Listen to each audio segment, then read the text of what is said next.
अस्सलाम वालेकुम। ये मेरे हाथ में आप पानी की बोतल देख रहे हैं और आपने इमेजिन करना है कि आपका रोज़ा है और मैं आपसे कह रहा हूँ कि आपने इस पानी की बोतल में से ना एक घूंट आपने पानी पीना है और आपको कोई देख भी नहीं रहा।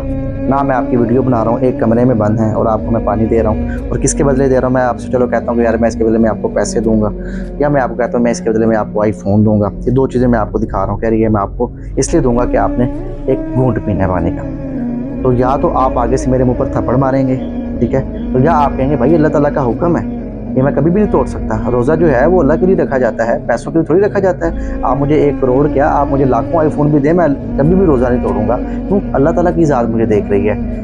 तो कहने का मकसद यार ये है कि अल्लाह ताला की ज़ात सिर्फ रमज़ान में नहीं देखती, अल्लाह ताला की ज़ात हर वक्त, हर मिनट, हर सेकंड देखती है। और हमने अल्लाह के हुक्मों को मानकर चलना है हर बात में, हर चीज़ में। सिर्फ रमज़ान नहीं है, रमज़ान सिर्फ इसलिए आता है कि हमें पता चल जाए कि यार जैसे रमज़ान में हमने रहना है, बाकी 11 महीनों में भी हमने ऐसे ही रहना है, ऐसे ही गुजारने हैं, ऐसी तकबीर और परहेज़गारी के साथ गुजारने हैं। वीडियो पसंद आए तो इसको शेयर करें।